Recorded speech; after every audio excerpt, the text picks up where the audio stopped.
Salam jumpa, puncak pesta demokrasi pemilihan umum 2024 tinggal 55 hari lagi. Sejumlah persiapan telah dilakukan baik oleh pemerintah, TNI, dan Polri. Dan untuk menciptakan pemilihan umum yang jujur, adil, dan aman, tentunya diperlukan sinergitas antar stakeholder terkait. Malam hari ini, saya Kanza Tamarindora akan membahasnya dalam Indonesia Forward bersama para narasumber yang sudah hadir langsung di Markas Kepolisian Daerah Jawa Timur. Saya sapa Gubernur Jawa Timur, Ibu Khofifah Indar Parawansa MSI yang sudah hadir langsung. Selamat malam Ibu. Ya, malam Mbak.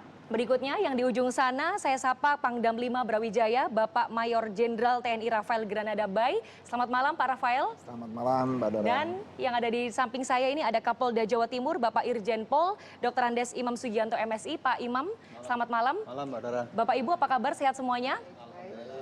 Baik. Dan semangat ya tentunya untuk menyambut pemilihan umum 2024 di Provinsi Jawa Timur. Nah, untuk mengetahui kesiapannya, saya ke Ibu Gubernur terlebih dahulu. Ibu Khofifah, bagaimana ini Bu persiapan pemerintah Provinsi Jawa Timur untuk menyambut pemilihan umum 2024? Kita melakukan koordinasi berkali-kali, semua lini, semua level. Menurut saya sudah paling akhir kemarin kita melakukan koordinasi tanggal 19 dengan perwakilan perangkat desa di Jawa Timur, kira-kira 7.000-an perangkat desa yang kita kumpulkan. Kemudian kita menyampaikan apa-apa yang harus diantisipasi, kemudian jumlah pemilih, jumlah TPS, potensi yang kemungkinan harus diantisipasi apa saja, kemudian hari-hari menjelang coblosan, kemungkinan ada isu-isu yang akan mengganggu soliditas dari seluruh Kamtibmas yang ada. Artinya kita sudah melakukan penyisiran itu sampai kemudian kalau di Jawa Timur kita sudah melakukan pelatihan pra-paralegal bagi kepala desa dan lurah. Sehingga kepala desa dan lurah relatif memiliki kapasitas untuk bisa melakukan mediasi jikalau terjadi hal yang tidak diharapkan. Seluruh kurikulum untuk pelatihan pra-paralegal itu dari Kementerian Kumham, narasumbernya juga dari kementerian sekaligus dari Kanwil Kumhamnya juga. Jadi untuk pelatihan pra-paralegal untuk kepala desa dan lurah itu juga sudah kita lakukan dengan kurikulum dan narasumber dari Kementerian Hukum dan HAM dan dari Kanwil Hukum dan HAM. Ya, jadi sejumlah persiapan sudah dilakukan, mulai pendekatan dengan warga, kemudian mapping tadi ya Bu. Berlapis-lapis ya. Berlapis ya, luar biasa. Nah, saya ke Pak Rafael ini, Pak Pangdam 5 Brawijaya. Bagaimana kemudian kesiapannya kalau dari Pangdam 5 Brawijaya ini Pak? Terima kasih Mbak Dora. Jadi tentunya Kodam 5 Brawijaya selalu membangun koordinasi dan komunikasi secara intens, secara terus-menerus dengan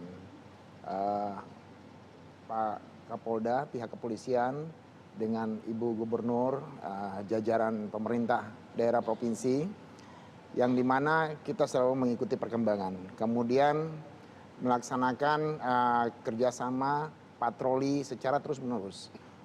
Patroli gabungan bersama-sama dengan Polri, kemudian dengan pemerintah daerah. Di samping itu kita juga membuat latihan-latihan bersama dalam mengantisipasi perkembangan situasi. Nah, tentunya sejumlah kesiapan itu kita sudah menata bersama-sama sesuai dengan Undang-Undang TNI yang dimana perbantuan TNI kepada Polri yang untuk siap dalam menghadapi membantu pelaksanaan keamanan wilayah. Ya, kira-kira ada berapa Pak personilnya yang diterjunkan untuk dari TNI? Dalam rangka pemilu ini kita sudah siapkan untuk mendukung Polri sejumlah 8.720 personil yang akan melaksanakan pengamanan untuk di wilayah Jawa Timur. Lebih dari 8.700 personil. Bagaimana kemudian dari Polda Jawa Timur, Pak Imam? Bisa disampaikan kesiapannya dan mungkin berapa jumlah personil yang juga akan disiagakan, Pak? Baik, terima kasih Mbak Dora. Untuk mengantisipasi penyelenggaraan Pesta Demokrasi, kita sudah menggelar operasi Mantap Brata Semeru Tentunya ini operasi terpusat, kemudian melibatkan kewilayahan yang dimulai dari tanggal 19 Oktober kemarin sampai berakhir 20 Oktober 2024. Ada 222 hari operasi Mantap Brata dilaksanakan. Sementara personil yang kita libatkan dari Polri ada kurang lebih 23.000 lebih. Dan tahapan alhamdulillah dari 23.000 itu bersama TNI dan kemudian Linmas, anak buahnya Ibu Kup, kita sudah membangun komunikasi dan sudah diberikan pelatihan. Mulai tahapan awal dari tactical floor game, kemudian simulasi, bahkan simulasi eskalasi ancaman gangguan yang mungkin timbul, dengan pelatihan Sispam Kota sudah kita berikan semua. Prinsipnya kita sudah siap dan mudah-mudahan tahapan-tahapan berikutnya ini bisa kita kawal dengan baik. Ya, yang menarik adalah operasi Mantap Brata Semeru. Kalau di Jawa Timur ada Semerunya ini Pak Imam. Mungkin bisa dijelaskan apa tujuan dan fokusnya dan siapa saja ini yang terlibat Pak? Oke, operasi Mantap Brata Semeru. Semeru itu adalah tambahan sandi. Sandi operasi disesuaikan dengan kewilayahan. Karena logo Polda Jatim itu menggunakan Gunung Semeru, makanya diberikan tambahan operasi Mantap Brata Semeru. Dengan harapan itu memiliki kekhasan khusus. Tentunya operasi pengamanan pemilu 2024 nanti itu sasarannya jelas, kemudian adalah orang, kegiatan, kemudian tempat, dan kemudian benda-benda yang ada di penyelenggaraan pemilu itu sendiri. Itu yang terpenting kita lakukan. Oke. Kalau berbicara soal jumlah penduduk Provinsi Jawa Timur, ini lebih dari 41 juta jiwa. Dengan jumlah DPT mencapai 31.402.000 pemilih. Ini jumlah atau angka yang cukup banyak. Dan Provinsi Jawa Timur ini menjadi yang terbanyak kedua DPT-nya setelah Jawa Barat untuk di Pulau Jawa. Saya ke Bu Gubernur, Bu Khofifah. Bagaimana kemudian dengan jumlah DPT yang cukup banyak, tentu pilihannya akan beragam Bu. Bagaimana kemudian Pemprov Jawa Timur bisa mengupayakan kondisi yang kondusif dan aman untuk di Provinsi Jawa Timur? Ya, karena proses kita membangun sinergi itu berlapis-lapis. Kita sempat melakukan apel di Makodam 5 Brawijaya. Seluruh elemen strategis partai-partai menandatangani fakta integritas. Kemudian apel siaga di Polda, juga seluruh elemen melakukan penandatanganan fakta integritas bahwa kita siap menyelenggarakan pemilu yang aman, damai, dan kondusif. Kemudian terakhir minggu lalu kita kembali melakukan rapat koordinasi yang diikuti sampai di tingkat camat dan ramil Kapolsek. Jadi itu artinya Pangdam Kapolda, Forkopimda, kemudian Danrem, Dandim, Kapoltabes, Kapolres, sampailah dengan Danramil, Kapolsek, Camat, sudah. Setelah itu kita masih melanjutkan lagi dengan kepala desa, dengan perangkat desa, dengan data-data yang kita urai bahwa ada 31.402.000 pemilih, ada 120.666 TPS.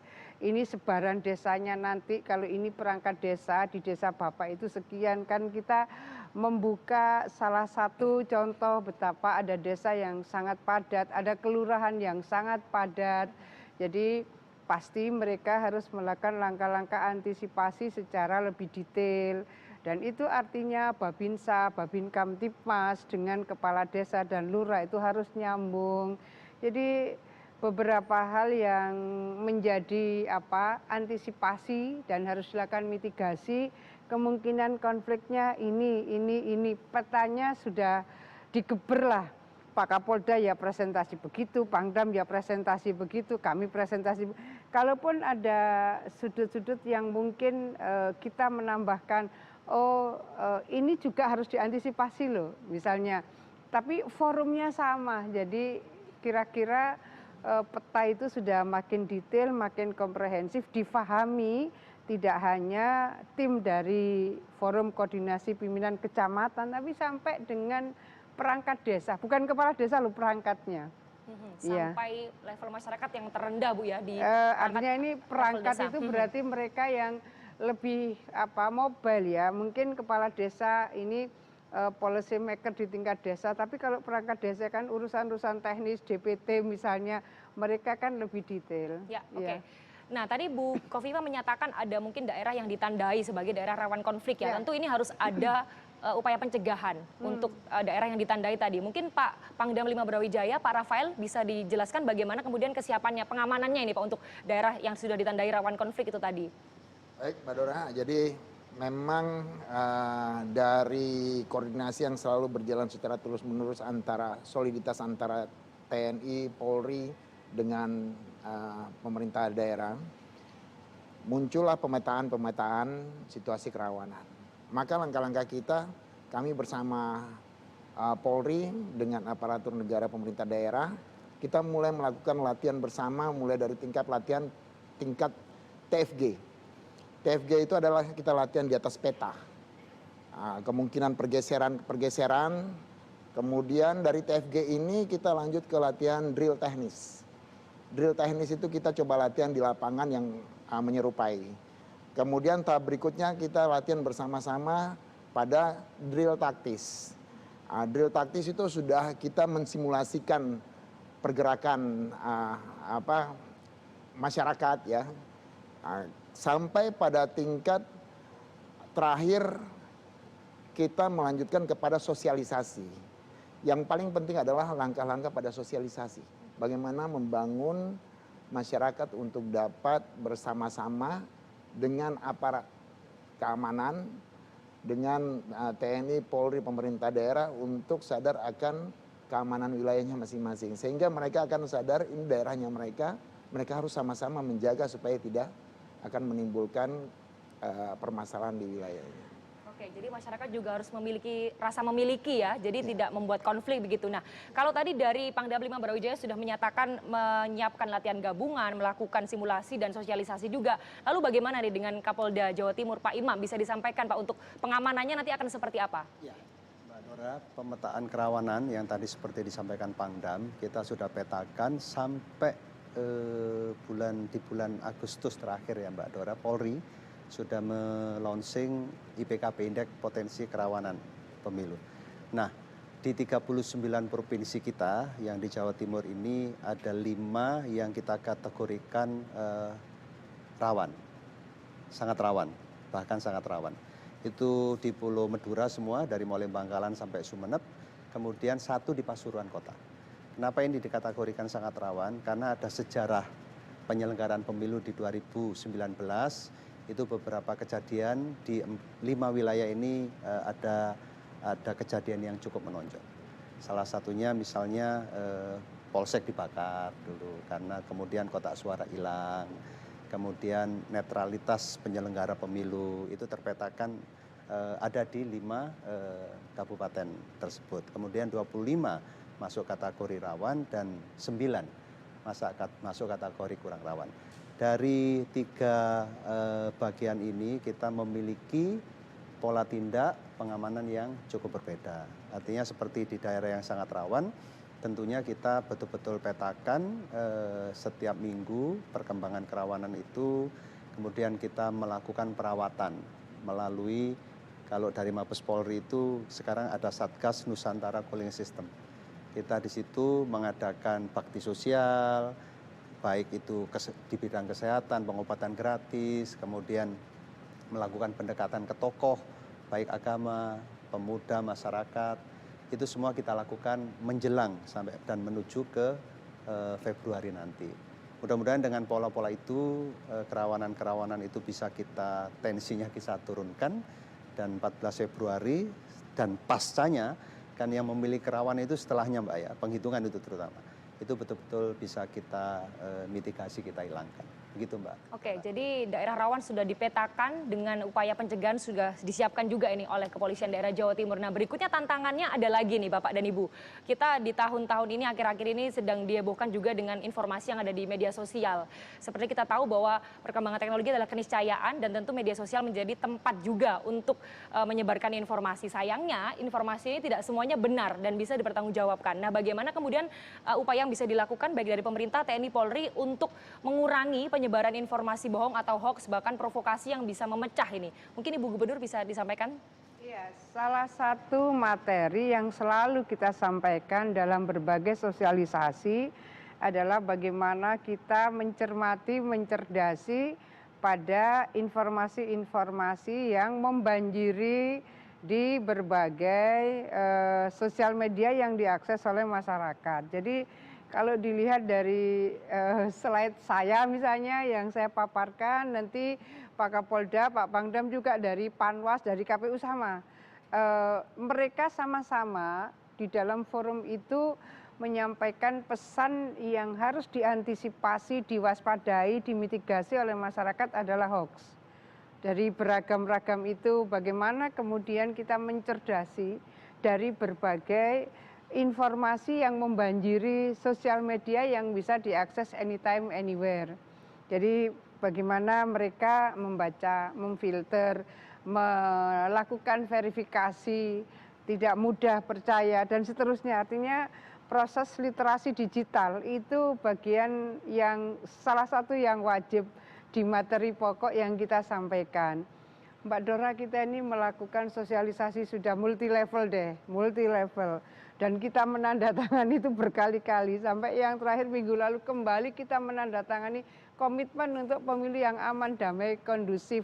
Ketua KPU hadir, Ketua Panwas juga hadir, Forkopimda semua hadir. Kenapa? Karena merimain kembali komitmen kebersamaan kita untuk bisa menyiapkan suasana tetap aman, tetap damai, tetap kondusif. Bagaimana proses demokrasi ini berjalan berseiring, mengimbangi dari seluruh kemungkinan dinamika-dinamika yang memang harus dimitigasi bersama. Oke, jadi literasi digital ini kemampuan penting yang harus dimiliki masyarakat di era digital ini ya, Bu Kofifa. Iya, saya ke Pangdam 5 Brawijaya, Pak Rafael, bagaimana kemudian upayanya Pak untuk antisipasi informasi hoax yang ada di media sosial?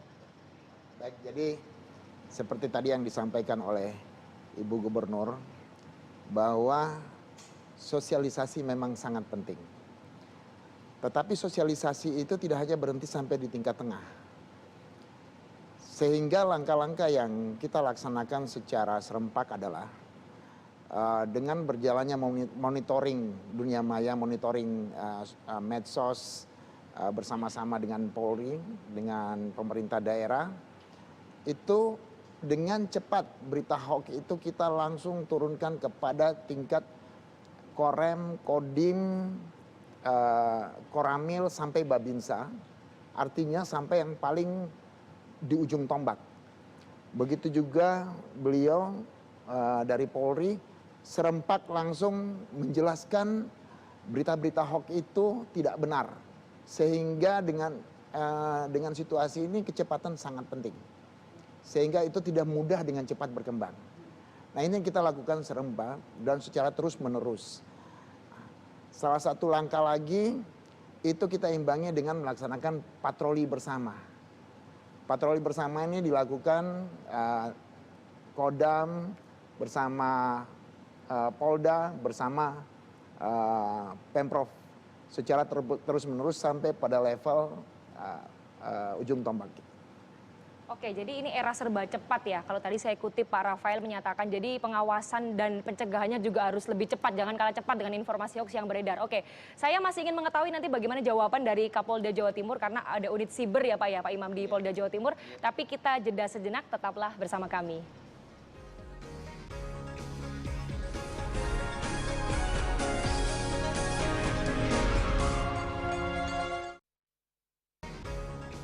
Anda masih bersama kami dan kita masih membahas sinergitas TNI Polri untuk menjaga pemilu 2024 di Jawa Timur. Saya kembali ke Pak Imam, Kapolda Jawa Timur. Pak Imam, bisa disampaikan nih bagaimana kemudian dengan tim unit sibernya bisa mengawasi atau bahkan mencegah ini Pak adanya penyebaran informasi bohong di media sosial saat pemilu 2024. Makasih Mbak Dora. Seperti yang dijelaskan Bu Gub, Pak Pangdam tadi, kita memang memiliki unit siber sekaligus dikolaborasi dengan unit multimedia di Humas.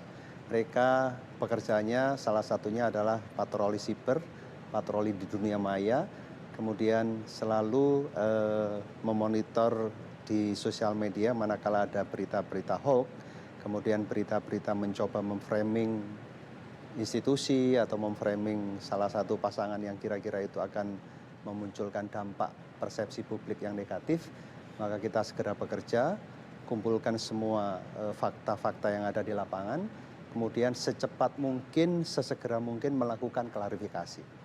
Melakukan klarifikasi bahwa berita itu betul-betul masuk kategori hoax.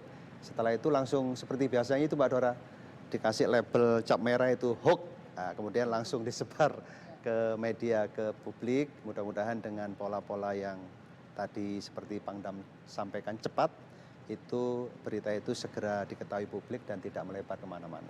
Seperti itu pekerjaan kita. Ya, jadi perlu klarifikasi yang cepat juga.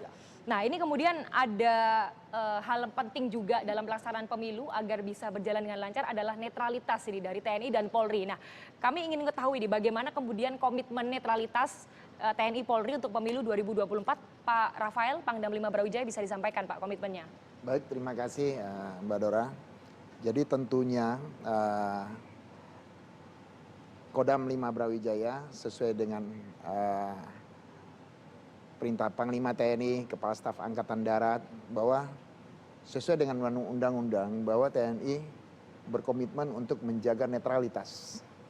Tentu netralitas ini kita tegakkan sampai pada level yang di bawah, sampai pada seluruh prajurit TNI. Dan ini adalah komitmen mutlak. Komitmen mutlak, sehingga kita dapat melaksanakan tugas, tentunya bisa membantu Polri dalam menjaga keamanan wilayah. Ini adalah komitmen Kodam 5 Brawijaya. Ya, komitmen mutlak ya untuk netral di pemilu 2024. Bagaimana kemudian dari Polri, dari Polda Jawa Timur, Pak Imam? Netralitas sangat menjadi penting. Bahkan di tanggal 20 Oktober yang lalu itu dikeluarkan petunjuk arahan Kapolri. Kalau di sana jelas ada 14 larangan dan 3 himbauan. Itu mutlak dan itu sudah kita internalisasikan sampai ke tingkat polsek. Bahkan anggota-anggota di lapangan sudah sangat memahami itu.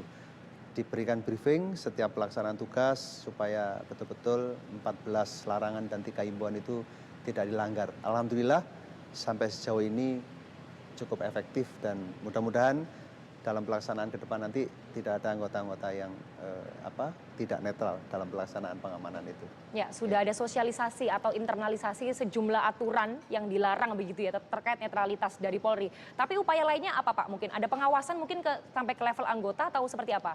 Tetap kan ada dalam operasi itu ada fungsi pendukung di sana yang diawali oleh Propam.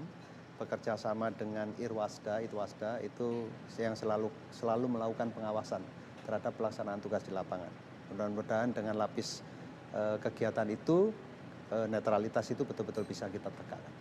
Oke, nah kalau kita kembali tentang jumlah DPT yang cukup banyak ini, artinya perbedaan juga banyak. Nah saya ingin mendapatkan statement dari masing-masing stakeholder ini, mungkin dari Ibu Gubernur terlebih dahulu, Ibu Khofifah bisa disampaikan Ibu kepada warga atau masyarakat bahwa perbedaan pendapat adalah hal yang wajar ini Bu.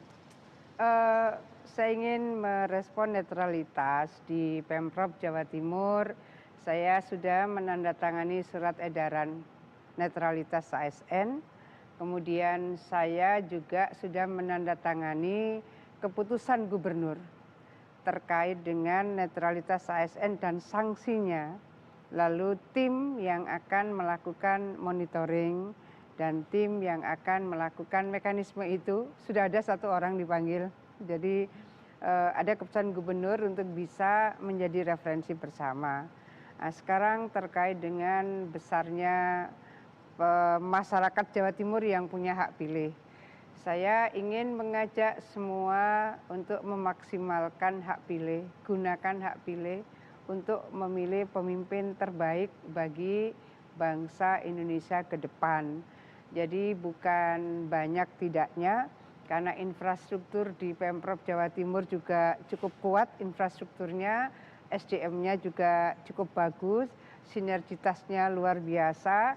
Jadi insya Allah 31.402 orang yang ada di dalam DPT, di dalam 120.666 TPS, insya Allah semuanya sudah termanage dari berbagai rapat koordinasi antara KPU pusat, KPU provinsi, KPU kabupaten kota, Bawaslu sampai dengan Panwas, insya Allah sudah termanage dengan baik, dan NPHD dari APBD provinsi, kabupaten kota kepada KPUD dan kepada Panwas juga sudah berjalan, insya Allah semua dalam koordinasi yang baik. Ya. Oke, koordinasi yang baik. Bu Gubernur, ada juga mungkin imbauan yang ingin disampaikan kepada masyarakat, Bu, agar bersikap bijak mulai sekarang kampanye sampai nanti mungkin perhitungan hasil suara ini, Bu. Iya, tetap kita menyampaikan pesan untuk saling menghormati, karena pada dasarnya proses berdemokrasi ini kan sudah terbangun dari tingkat pemilihan kepala desa. Jadi sebenarnya pembelajaran, pengalaman, dan pendewasaan berdemokrasi ini sudah berjalan begitu banyak level yang sudah diikuti oleh masyarakat. Tadi dari mulai pemilihan kepala desa, lalu caleg, DPRD kabupaten kota, bupati, wali kota, gubernur, sampai presiden. Insya Allah sudah sangat memberikan pembelajaran, pengalaman, dan pendewasaan demokrasi bagi masyarakat. Tapi tetaplah bisa membangun kebesaran hati, kebesaran jiwa, dengan tetap memberikan penghormatan. Jikalau ada perbedaan pilihan, maka itulah demokrasi yang harus kita bangun dan kita junjung tinggi. Ya, tetap berbesar hati meskipun ada banyak ragam pilihan ya di Provinsi Jawa Timur. Iya. Terakhir mungkin dari Pak Imam dan Pak Rafael bisa diimbau kepada warga agar kemudian menggunakan hak pilihnya yang baik dan benar di TPS 14 Februari 2024 mendatang. Pak Imam terlebih dahulu boleh Pak? Terima kasih Pak Dora. Saya memberikan himbauan, mari pada tanggal 14 Februari kita sukseskan pemilu ini tentunya dengan penuh kesadaran datang ke TPS. Kita sukseskan pemilihan, kemudian saya menghimbau kepada masyarakat, jangan mudah terprovokasi, jangan mau dimanfaatkan oleh kelompok-kelompok tertentu, terutama hasutan-hasutan untuk berbuat anarki dan lain-lain. Ayo kita jaga Jawa Timur. Itu Mbak, pesan saya. Ayo kita jaga Jawa Timur ya. Terakhir Pak Rafael, singkat saja nih Pak, bagaimana pesannya untuk warga Pak? Terima kasih Mbak Dora. Pesta demokrasi adalah milik seluruh rakyat Jawa Timur. Khususnya, mari sama-sama kita jaga kampung kita ini. Kampung kita yang tercinta. Mari sama-sama masyarakat Jawa Timur membantu TNI, Polri, pemerintah daerah menjaga kampung kita sehingga aman, damai sampai pelaksanaan pemilu selesai. Iya, jadi menjaga kampung kita Jawa Timur bukan hanya sinergitas pemerintah TNI Polri tapi juga perlu keterlibatan dari masyarakat yang ada di Provinsi Jawa Timur. Terima kasih saya sampaikan kepada Gubernur Jawa Timur, Ibu Dr. Hajah Khofifah Indar Parawansa MSI. Terima kasih kepada Pangdam 5 Brawijaya, Bapak Maijen TNI Rafael Granada Bay. Kemudian Kapolda Jawa Timur, Bapak Irjen Pol Dr. Andes Imam Sugianto MSI sudah hadir di tengah bincang. Dan pemirsa, saya mau pamit undur diri, saya Kanza Tamarindora, saksikan bincang selanjutnya di daerah lain di Indonesia dengan tema yang sama. Sampai jumpa.